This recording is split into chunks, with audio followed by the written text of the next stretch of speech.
Muy bien, buenas noches. Buenas noches. Ya a las 6 de la tarde, buenas noches, hoy, ya, y siempre, ¿no? La lección número 5 habla de el destino de Jesús como Mesías. Hoy vamos a leer mucho del apunte, así que tenga el apunte ahí si tiene un rotulador para ir subrayando. Y el objetivo de esta clase es del destino de Jesús como Mesías, de la lección número 5, es que podamos aprender que Jesús se identificó con aquello que las Escrituras del Antiguo Testamento declaraban acerca de Él mismo. ¿Sí? Recuerdan que habíamos dicho que lo que estaba en ese tiempo era el Antiguo Testamento y que Jesús, como todos los niños judíos, ¿sí?, la aprendían. A los 3 años de edad ya aprendían la ley, ya la memorizaban y luego estudiaban, también iban estudiando de 6 a 12 años, que ahora luego lo vamos a ver. Jesús también la estudiaba. Pero resulta que en el Antiguo Testamento muchas lecturas era profecía de lo que iba a venir. O sea, Jesús estaba leyendo sobre Él mismo en realidad, ¿sí? En muchas cosas de lo que Él leía. Lo que les decía que a los 3 años ya empezaba Él a memorizar y podemos decir que aprendió de sí mismo. Miren, por ejemplo, no lo vamos a buscar, pero Él, algunas referencias bíblicas. Sí te voy a pedir que me pongas Miqueas 5:2. Algunas referencias bíblicas, Él leía a Isaías y sabía que era un descendiente de David. O también, también Isaías, que iba a ser nacido de una virgen. Claro, todo esto nosotros lo sabemos en el Nuevo Testamento, pero ya en el Antiguo Testamento esto ya se decía, ya estaba escrito. En Deuteronomio la función de él era de ser un profeta. También en Isaías, mucho en Isaías, tenía que ser un siervo. Y seguía leyendo Isaías y se daba cuenta que haría la voluntad de su Padre, de Dios. Y en Miqueas 5:2 dice, pero tú, Belén Éfrate, pequeña para estar entre las familias de Judá. Aquí. De ti me saldrá el que será Señor en Israel, y sus salidas son desde el principio, desde los días de la eternidad. Entonces, con este versículo, que lo leía Jesús mismo también, ¿dónde iba a ser nacido? En Belén. Ya lo sabía, ya lo podía leer. Vamos a leer Isaías 42, del 1 al 4. Dice, he aquí mi siervo, yo le sostendré, mi escogido, en quien mi alma tiene contentamiento. He puesto sobre él mi espíritu. Él traerá justicia a las naciones. No gritará ni alzará su voz, ni la hará oír en las calles. No quebrará la caña cascada, ni apagará el pábilo que humeare. Por medio de la verdad traerá justicia. No se cansará ni desmayará hasta que se establezca en la tierra justicia y en las costas esperarán su ley. Él sabía que tenía que traer justicia sin violencia a las naciones, porque lo acabamos de leer. Él sabía que tenía que soportar el dolor, porque lo acabamos de leer. Lo leemos nosotros y lo leemos nosotros y lo leía él también. No podía darse por vencido hasta el fin de su trabajo. Tenía que terminar su ministerio a través del poder del Espíritu Santo. Luego seguía leyendo Isaías y en el 61, que no lo vamos a poner ahora, pero sí lo tiene ahí en el apunte, sabía que podría llevar efectivamente el mensaje que se le otorgó y que Dios iba a estar siempre con él, Dios Padre, siempre con él para ayudarle. También sabía que entraría a Jerusalén triunfante, que sería rechazado por su pueblo, que sería traicionado por uno de sus seguidores. Y ahora tenemos por delante el capítulo 53 de Isaías, que miren, la mayoría sabemos de qué va este capítulo, que habla de los sufrimientos de nuestro Jesús. Yo no se lo voy a leer, pero sí le voy a leer algunas cosas que también lo tiene ahí en el apunte. Dice, él sería juzgado y condenado. Estaría callado ante sus acusadores, sería golpeado y abofeteado. Tendría que sufrir con los criminales y oraría por sus enemigos. Se burlarían de él y lo insultarían y lo crucificarían. Su sufrimiento y padecimiento serían incomparables. Sería levantado entre los muertos. Se sentaría a la diestra del Padre una vez más. Sus pies y sus manos serían horadados. Dios le daría la espalda. Todo esto lo encontramos en Isaías 53. Dios le daría la espalda cuando el pecado fuera puesto sobre él. Sabemos que Jesús no pecó, nunca, pero hay un momento en la cruz que él se hace pecado y Dios dice que le da la espalda, lo deja solo. ¿Sí? ¿Lo sabemos a esto? Eso está también ahí en Isaías 53. La multitud se burlaría de él, sus vestiduras le serían arrancadas por sus enemigos y se le ofrecería vinagre y hiel. Ahora, usted imagínese Jesús leyendo todo esto. Porque claro, nosotros lo leímos en el Antiguo Testamento, no lo vamos a leer en el Nuevo, pero ya sabemos qué pasó en el Nuevo. Pero usted imagínese, vaya por un momento, unos cuantos años para atrás, e imagíneselo a Jesús leyendo esto. Él entre los 6 y los 12 años estudió hebreo, y recuerden que a partir de los 3 años estudiaba la ley. Por eso yo al principio les dije que él aprendía de sí mismo. Él estaba leyendo esto y era todo lo que luego le pasó a Jesús. Él pudo conocer su destino por medio de estudiar las Escrituras. ¿Sí? Y había un propósito para Jesús. Y así también hay un propósito para nosotros. Dios tiene un plan para nuestra vida. No es que nacemos y bueno, que salga lo que salga. Pero claro, si nosotros no vamos a las Escrituras y no escudriñamos y no leemos, va a salir lo que sale, ¿no? O vamos viendo qué pasa. No, Dios tiene un plan para nosotros. Tenemos que venir y leer tanto el Antiguo como el Nuevo Testamento. Hay una tendencia que dice que el Antiguo Testamento era para ese tiempo, que no tenemos que leerlo, que tenemos que leer el Nuevo Testamento. Nosotros lo rechazamos a eso, ¿sí? La palabra de Dios, tanto el Antiguo como el Nuevo, es la palabra de Dios. Y en Jeremías, por ejemplo, dice, yo sé que los pensamientos que tengo acerca de vosotros, dice Jehová, son pensamientos de paz, que no son pensamientos de mal, para daros el fin que esperáis.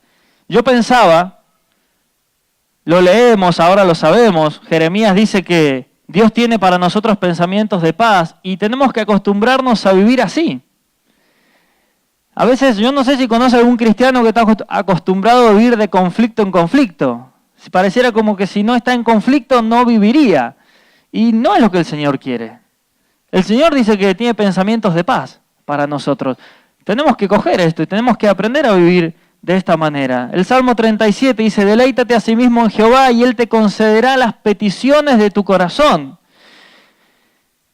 Jeremías 29 dice, entonces me invocaréis y vendréis y oraréis a mí, y yo os diré y me buscaréis y me hallaréis, porque me buscáis de todo vuestro corazón. ¿Se dan cuenta que Dios nos escucha? No podemos decir que Dios no nos escucha, porque está escrito en la Biblia, que dice que si lo buscamos de todo nuestro corazón, Él dice, yo os oiré. No podemos decir Dios no nos escucha. Si decimos que Dios no nos escucha es porque no leemos la Biblia. Porque en la Biblia está escrito que Dios nos escucha, si lo buscamos de todo nuestro corazón. ¿Se entiende? Que tenemos que buscar, que escudriñar y que saber que Dios tiene un plan para cada uno de nosotros. Hay un propósito con nuestra vida para cada uno de nosotros. Miren, la lección número 6, que habla de la visión cronológica general del ministerio de Jesús. ¿Lo tienen, la número 6? En el apunte que tienen ustedes ahí, van a ver que dice del verano del 27 a primavera del 28. ¿Lo ven? ¿Lo leen a eso? ¿Sí? ¿Está ahí? ¿Cómo dice, Oscar? Sí. ¿Cómo dice? ¿En la primavera? Vale. Y cada punto que vamos a desarrollar, hay como una estación y un año. Yo quiero decirles que hay algunos historiadores judíos, y no por judíos, son cristianos, sino no cristianos. Yo le voy a nombrar a dos, Flavio Josefo y Eugenio de Cesarea, que por ahí se basaron en algunas cosas, escribieron algunas cosas con fechas puntuales. Yo de mi apunte lo dejé a un costado, ¿sí? Hay una teoría que dice que Jesús nació en el año -3, ¿sí? No en el año 0. Por eso habla del año 27 que empezó su ministerio. Pero miren, vamos a... Esto del orden cronológico de Jesús, yo todo lo que le voy a nombrar ahora, porque vamos a leer mucho, vamos a mencionar qué hizo primero, qué hizo segundo, qué hizo tercero, todos los actos seguidos, y no le vamos a poner fecha, sabemos que se hizo en los 3 años del ministerio de Jesús, aquí en la tierra, ¿sí? Sí, mostrarles en qué lugar y qué pasó primero y qué pasó segundo. Yo les voy a mencionar muchas cosas y usted se va a ir acordando, sí, eso fue... Como le voy a mencionar, por ejemplo, de cuando un ciego recibió la vista, y sí, eso fue, o lo del estanque de Bethesda, y usted, sí, eso también pasó. Se va a ir acordando de milagros. No vamos a mencionar todos porque si no el pastor Santiago no podría dar la clase hoy, que queremos que la dé. Entonces, en el inicio del ministerio, en el primer año del ministerio de Jesús comenzó, como lo dijimos la clase pasada, con el bautismo en agua. ¿Se acuerdan? ¿Sí? El primer acto oficial de su ministerio fue convertir el agua en vino, de esto se acuerdan, ¿sí? Muy bien. ¿En las bodas de dónde? De Caná, en la región de Galilea. Después de eso, visitó a su familia. Después en Juan 2, 13, 22, que vamos a leer el versículo 13, Juan 2, 13, 22, 13 al 22, pero solo el 13 te voy a pedir que pongas, solo para saber de qué estamos hablando. Dice, estaba cerca la Pascua de los judíos y subió Jesús a Jerusalén. El 14,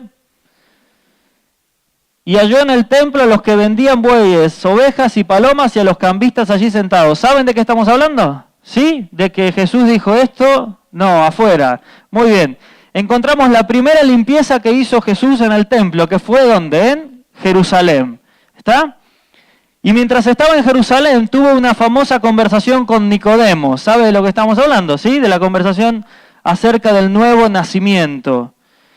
Y mientras estaba Jesús en Judea, resulta que Juan también estaba, era como un ministerio paralelo. Jesús en Judea y Juan, el Bautista, en Samaria. Recuerdan que del bautismo de que Jesús va a bautizarse, que estaba Juan, así que ya sabemos que son contemporáneos. Después de que Juan fue puesto en prisión, Jesús salió de Judea y se retornó, volvió a Galilea. Esto lo tiene ahí en el apunte. Pero mientras viajaba de Judea a Galilea, pasó por Samaria. ¿Quién estaba predicando en Samaria? Juan, pero ya estaba preso. Se encontró en el pozo con la mujer samaritana. Esto pasó, en Samaria, la mujer samaritana, ¿sí? Cuando retornó a Galilea, pasó lo que pasó con la mujer samaritana, pero después se fue a Galilea otra vez. Y fue muy bien recibido, claro, porque en Galilea, recuerden que fue en Caná de Galilea donde se realizó el primer milagro. Luego retornó a su casa de Nazaret, y en Nazaret Jesús fue rechazado. Fue en el momento cuando, te voy a pedir que pongas Isaías 61, versículo 1. Fue cuando él fue rechazado, entonces entró en la sinagoga y citó Isaías 61, versículo 1, que dice, el Espíritu de Jehová, el Señor está sobre mí. Está hablando Jesús a los que estaban ahí. Porque me ungió Jehová, me ha enviado a predicar buenas nuevas a los abatidos, a vendar a los quebrados de corazón, a publicar libertad a los cautivos y a los presos, apertura de la cárcel. Hasta el 3. A proclamar el año de la buena voluntad de Jehová y el día de venganza del Dios nuestro, a consolar a todos los enlutados, a ordenar que a los afligidos de Sión se les dé gloria en lugar de ceniza, óleo de gozo en lugar de luto, manto de alegría en lugar del espíritu angustiado, y serán llamados árboles de justicia, plantío de Jehová para gloria suya. Entonces Jesús estaba revelando realmente a qué había venido y quién era y cuál era el propósito. Y los hombres de la ciudad, en vez de ponerse contentos, se enfurecieron con él. Lo llevaron fuera de la ciudad y dice que lo quisieron tirar de un cerro. Se fue de Nazaret, se fue a vivir a Capernaum, y en Capernaum es donde los pescadores comenzaron a seguirle, que después pasó lo de la pesca milagrosa, y lo que después de la pesca milagrosa Jesús sanó a la suegra de ¿quién? De Pedro, muy bien. Se fue a la región de Galilea, pero esta vez con 6 de los discípulos, Natanael, Felipe, Santiago, Juan, Pedro, Andrés, y les enseñaba. ¿Cómo no lo iban a enseñar? ¿Cómo no iban a enseñar? Yo creo que sin abrir la boca Jesús ya les enseñaba, ¿no? Estando ahí al lado y viendo lo que hacía.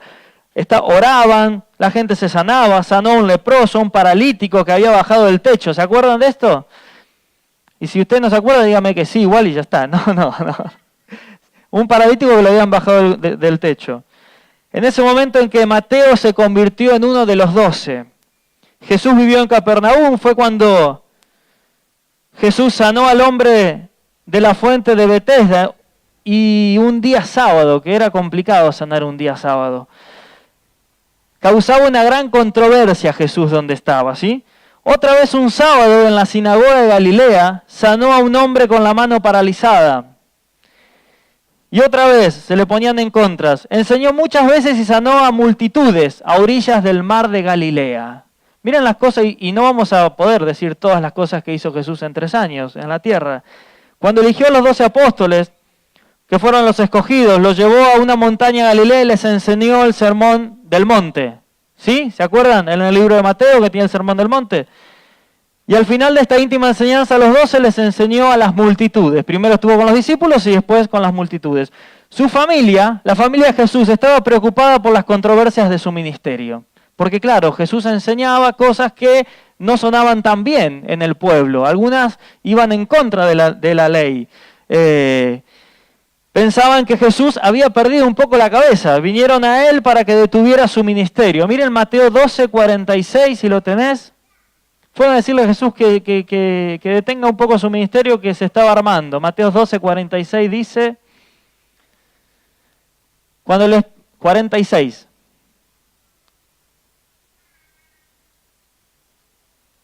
Mientras él aún hablaba a la gente, y aquí su madre y sus hermanos estaban afuera y le querían hablar. ¿Y qué dice Jesús cuando le dicen, te buscan tu madre y tus hermanos? ¿Qué responde Jesús? Mi madre y mis hermanos son los que hacen la voluntad de mi Padre. Vieron que todo esto pasó en el ministerio de Jesús. Ahora lo vamos poniendo qué fue primero, qué fue después. Después entran en el barco y calmó la tormenta, que escuchábamos en la predicación pasada. Luego cruzó el mar y del otro lado del mar echó fuera a los demonios en Gadará. Luego se fue a Capernaum. No se va a acordar de todo esto, pero sí lo puede leer después todo lo que yo estoy diciendo está en el apunte. Retornó a Capernaum, donde sanó a una mujer con el problema de sangrado. ¿Se acuerda de esto? Sí. Y resucitó de la muerte a la hija de Jairo. Luego se fue a Nazaret por segunda vez y nuevamente fue rechazado. ¿No hay profeta dónde? No pudo hacer ningún milagro en Nazaret. Recorrió Galilea por tercera vez, entrenando y enseñando a los 12 apóstoles. Él iba ahí con los 12 apóstoles para todos lados. Luego los envió en un primer viaje ministerial. Comenzó un entrenamiento intenso con los 12 en distritos de Galilea. Para entonces Jesús ya estaba en el ministerio, ya había 2 años que Jesús tenía de ministerio aquí en la tierra. Y los 12 era el primer año que los enviaba a viajar, Estaba ahí con él. El primer viaje que realizan fue fuera de Galilea, cruzaron el mar y en el área donde se llevó a cabo la alimentación de los 5.000. Muy bien. O están atentos al apunte o se lo acuerdan, Muy bien. La gente que había sido alimentada quería nombrar a Jesús rey. Es por eso que Jesús les dijo a los 12 que se subieran a la barca y que se fueran. Que partieran sin él a Betsaida. Subió al monte a orar. Ya era de noche, caminó sobre las aguas. Al retomar a las orillas del mar de Galilea, trajeron una multitud de enfermos. Fueron sanados. Luego retornó a Capernaum. Enseñó que él era el pan de vida. ¿Y saben qué pasó? ¿Se llenó de gente? No, dice que perdió muchos de sus seguidores. ¿Sí? Él enseñaba que era el pan de vida. Y perdió la mayoría de sus seguidores. Después Jesús y los 12 hicieron un viaje por segunda vez a la región de Galilea. Fueron a Tiro y Sidón, en la región de Fenicia, donde Jesús sanó a la hija de la mujer sirofenicia. Que también, ¿recuerdan? Lo buscan después. Eso también pasó, está en la Biblia, fue un milagro. Luego ellos viajaron a Decápolis, que Decápolis era un grupo de más o menos 10 ciudades. Fue sanado un sordomudo. Y ahí fue donde se llevó a cabo la alimentación de los... Muy bien. Inmediatamente se fueron a Galilea otra vez. El ciego de Betsaida fue sanado. Luego Jesús fue de Cesarea de Filipo, donde dejó 9 de sus discípulos y llevó con él a Pedro, Jacobo y Juan en un barquito, dice la canción, ¿no? A una montaña que probablemente se llamaba el Monte de Hermón, en Siria. Así, ahí ¿qué pasó? ¿Se acuerdan? Se transfiguró, la transfiguración, muy bien. ¿Y se encontró con quién? ¿Con Elías y con Moisés? Y cuando retornó a Cesarea de Filipo, también en la región de Siria, liberó al muchacho que tenía síndromes de epilepsia, tenía síntomas de epilepsia. ¿Que se acuerdan que los discípulos no pudieron echar a los demonios? ¿Se acuerdan de esto? Luego los 13, los 12 y Jesús retornaron a Galilea, donde continuamente daba a conocer su muerte y su resurrección. Y en el templo de Jerusalén, que la mujer encontrada en el acto de adulterio, también se acuerdan de esto, fue traída a Jesús y ¿se acuerdan que la querían apedrear? Bueno, en ese mismo lugar fue donde Jesús sanó a un ciego y luego envió 72 seguidores de 2 en 2 a predicar y a sanar. Jesús también enseñó muchas parábolas, que si las mencionamos a todas no nos vamos más. Mientras se encontraba en Judea, sanó a un mudo endemoniado y a una mujer con espíritu de incapacidad mental, y otra vez en un día sábado. ¿Sí? Este Jesús era Dios. Y es Dios. Yo a veces cuando digo era, digo no, era en ese momento, pero y es Dios, y será por siempre. Hizo un viaje corto a Judea y Galilea, en el cual levantó a Lázaro de los muertos, sanó 10 leprosos, retornó luego a la región de Perea. El joven rico, ¿se acuerdan de esto también, que había un joven rico por ahí en la Biblia? Bueno, pasó ahora, en este momento. Vino a Jesús. Jacobo y Juan expresaron que querían estar cerca de él en su reino. Retornaron a Judea, sanó a Bartimeo. ¿Le suena a Bartimeo de algún lado de la Biblia? Bueno, pasó ahora, mire. Y tuvo lugar la conversión de Zaqueo. También, Zaqueo, el de la Biblia. El bajito también fue ahora, en este momento. Una semana antes de su muerte, Jesús hizo su entrada triunfal, que habíamos dicho en la lección anterior, que la había leído, ¿no? Que ya sabía que iba a pasar esto. Condenó a la higuera sin fruto, hizo la segunda limpieza del templo. Su autoridad fue desafiada por la corte de los judíos y denunció públicamente a los fariseos y a los maestros de la ley. De una manera muy resumida y muy rápida dimos el ministerio de Jesús aquí en la tierra en una vista cronológica. ¿Sí? ¿Qué pasó primero? ¿Qué pasó segundo? Y así todo lo que hizo Jesús así en la tierra. Esto es para volver a comerlo, para masticarlo, para que de aquí al martes que viene lo sigamos masticando, busquemos todos los versículos y comparemos el Antiguo Testamento con el Nuevo Testamento, que es apasionante volver a estudiar la vida de Jesús. A nuestros hermanos y amigos del Facebook, no se vayan, que ahora viene la lección del pastor Santiago. Nada más, que el Señor les bendiga.